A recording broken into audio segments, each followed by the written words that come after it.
Hi everyone, welcome back to our channel Najamunisha cooking and blogs. రోజు మన ఛానల్లోని recipe సింపుల్గా చేసుకునే రెసిపీస్ అనమాట. రంజాన్ స్టార్ట్ అవుతుంది కదా, మనకి ఇఫ్తార్ టైంలో ఈవినింగ్ టైం మనకి ఫాస్టింగ్ ఉండి అంతగా టైం ఉండదు కదా. ఇటువంటి సింపుల్ రెసిపీస్ అయితే ట్రై చేసుకుందాము. నేను చేసే రెసిపీ అయితే ఆనియన్ బజ్జీస్ అనమాట. చాలా సింపుల్గా చేసుకోవచ్చు, సింపుల్ ప్రాసెస్లో. అంటే ఇది రంజాన్ ఈవినింగ్ ఇఫ్తార్ స్పెషల్ స్నాక్స్ అనమాట. దానికి గాను నేనైతే ఇలాగా ఉల్లిపాయలు నేను పొడవుగా కట్ చేసుకొని కొంచెం పచ్చికరివేపాకు, అందులో కొంచెం శనగపిండి వేసుకుంటున్నాను.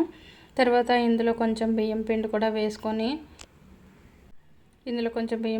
వేసుకుంటున్నాను. మనకి శనగపిండి బియ్యం పిండి కలిపి వేసామనుకుంటే మన ఈ బజ్జీలు అనేవి కరకరలాడుతూ క్రిస్పీగా బాగా వస్తాయి అన్నమాట, బియ్యం పిండి వేయటం వల్ల. అలాగే కొంచెం కొత్తిమీర కూడా చిన్నగా పీసెస్గా కట్ చేసుకొని ఇందులో వేసుకుంటున్నాను.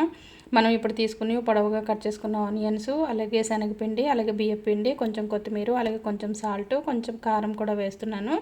అలాగే దీంట్లో మరింత టేస్ట్ రావాలని కొంచెం అయితే అల్లం వెల్లుల్లి పేస్ట్ కూడా వేసి, వాటర్ వేయకుండా బాగా ఈ ఆనియన్స్లో వాటర్ ఉంటుంది కదా, ఈ ఆనియన్స్లోని వాటర్ అంతా కూడా ఈ శనగపిండి మనం బియ్యం పిండి వేసాం కదా దీనికి అద్దేటట్టుగా గట్టిగా కలపండి.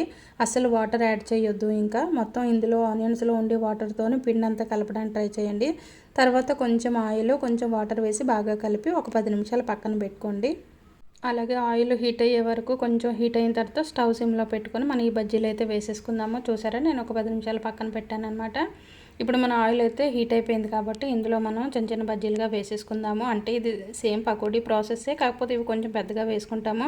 మనకి రంజాన్ టైంలో పెద్దగా ఓపిక ఉండదు కదా ఈవినింగ్ ఇఫ్తార్ టైంకి. ఇదైతే చాలా సింపుల్గా చేసేసుకోవచ్చు అనమాట. అందుకే అన్నమాట రంజాన్ స్పెషల్ స్నాక్స్ అని.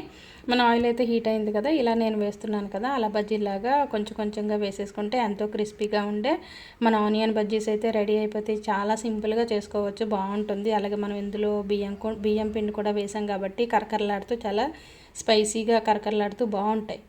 మనకి పకోడీ రెసిపీ కూడా సింపులే కదా, మన ఆడవాళ్ళకి నేతితో పెట్టిన విద్య అంటారు కదా. వంటలు మన ఇష్టం, ఎలా వచ్చినా చేసుకోవచ్చు, మనమే తినేది కాబట్టి మన ఇష్టం. పేర్లు మారిన రెసిపీస్ అయితే సేమే, ఎలాగో కొత్త వేషాలు వేసి చేయాల్సిందే కదా. ఏవో షేపులు మార్చి కొన్ని పేర్లు పెట్టి చేస్తే వెరైటీ ఎప్పుడు ఒకటే పకోడీనా అనే వాళ్ళకి ఇలాగ కొంచెం స్టైల్ మార్చి ఇలా వేసి చూడండి, కంపల్సరీ నచ్చుతుంది పిల్లలకి కూడా. వాళ్ళకి ఏదో వెరైటీ చేసి పెట్టినట్టు ఉంటుంది కదా. ప్రాసెస్ కూడా సేమే, మన పకోడీ ఎలా వేస్తామో అలాగే. కాకపోతే ఇక్కడ ఆనియన్స్ మనం పొడవుగా కొంచెం పెద్దవైనా పర్వాలేదు కట్ చేసి వేసుకోవడమే, సింపుల్ ప్రాసెస్ అనమాట. మీకైతే వీడియో నచ్చింది అనుకుంటున్నాను. అలాగే రెసిపీ కూడా చాలా సింపుల్ కాబట్టి మీరు కూడా ఒకసారి ట్రై చేయండి.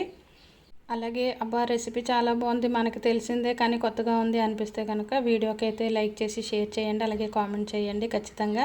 అలాగే మరిన్ని వీడియోస్ పెట్టడానికి నాకైతే ఇంప్రెషన్గా ఉంటుంది. ఓకేనా friends, thank you for watching. Keep watching Najamunisha cooking and blogs. అలాగే ఈ ఛానల్ ఫస్ట్ టైం చూస్తున్న వాళ్ళైతే ఛానల్ అయితే సబ్స్క్రైబ్ చేసుకోండి. కీప్ వాచింగ్, అలాగే సపోర్ట్ చేయండి. చూసారా ఎంతో టేస్టీగా ఉండే మన ఆనియన్ పకోడీ అయితే రెడీ అయిపోయింది. చూసారా కలర్ఫుల్గా ఉన్నాయి, తినడానికి కూడా అంత బాగుంటాయండి. ఆనియన్స్ పొడవుగా కట్ చేసాం కదా, కరకరలాడుతూ టేస్ట్ అయితే సూపర్గా ఉంటుంది. మనం ఒకసారి రిటర్న్ చేసిన తర్వాత వెంటనే తీసేయకుండా ఇలా కొంచెం గోల్డెన్ కలర్ వచ్చే వరకు వీడియోలో చూపిస్తున్నా కదా, అలాగే సిమ్లోనే పెట్టుకొని మగ్గించుకోండి, లేకపోతే ఒకేసారి మాడిపోతాయి. ఇవి కొంచెం మనకి ఎంత కలర్ వచ్చే వరకు వేయించుకుంటే అంత కరకరలాడుతూ ఉంటాయి అనమాట. తినేటప్పుడు సౌండ్ వస్తే ఆ టేస్టే వేరు కదా. స్నాక్స్ చాలా బాగుంటాయి. ఇది మనకి మంచి ఫిల్టర్ కాఫీ పెట్టుకొని ఫిల్టర్ కాఫీతో ఇవి తింటూ ఉంటే ఆహా నా సామిరంగా సూపర్గా ఉన్నాయి కదా టేస్ట్ అంటారు. చూసారా ఇప్పుడు కలర్ కొంచెం చేంజ్ అయింది కదా, ఇలా వచ్చే వరకు చేసుకుంటే ఎంతో టేస్టీగా ఉండే మన ఆనియన్ బజ్జీ అయితే రెడీ అయిపోతుంది. చూడండి ఎంత బాగున్నాయి. ఇప్పుడు ఇలా తీసుకొని తినాలనిపిస్తుంది కదా. టేస్ట్ కూడా అదుర్స్ అంటారు తింటే. ఒకసారి మీరు కూడా తప్పకుండా ట్రై చేయండి, సింపుల్ ప్రాసెస్సే కదా. ఈ స్నాక్స్ చాలా సింపుల్ కదా. మన ఇంట్లో శనగపిండి ఉంటే చాలు, ఎలాగ ఉల్లిపాయలు, పచ్చిమిర్చి ఇవన్నీ ఎలాగ మన కిచెన్లోనే రెడీగానే ఉంటాయి కదండి. అలాగే సింపుల్గా అలా తీసి వేసేసుకుంటే మనం అప్పటికప్పుడు తుంచిన కరివేపాకు వేసుకుంటే టేస్ట్ అయితే వేరే లెవెల్ అనమాట. చూసారు ఎంత బాగా వచ్చాయో. ఇవైతే మనం తినేటప్పుడు కరకరలాడుతూ ఆనియన్స్, అలాగే మనం పచ్చి కరివేపాకు వేసాం కదా, ఇవి నోట్లో తగులుతూ ఉంటే టేస్ట్ అయితే సూపర్గా ఉంటుంది. ఒకసారి ఇలా చేసి పెట్టండి. రొటీన్గా పకోడీ కాకుండా ఇలా స్టైల్ మార్చండి. ఓకేనా friends, thank you for watching this video.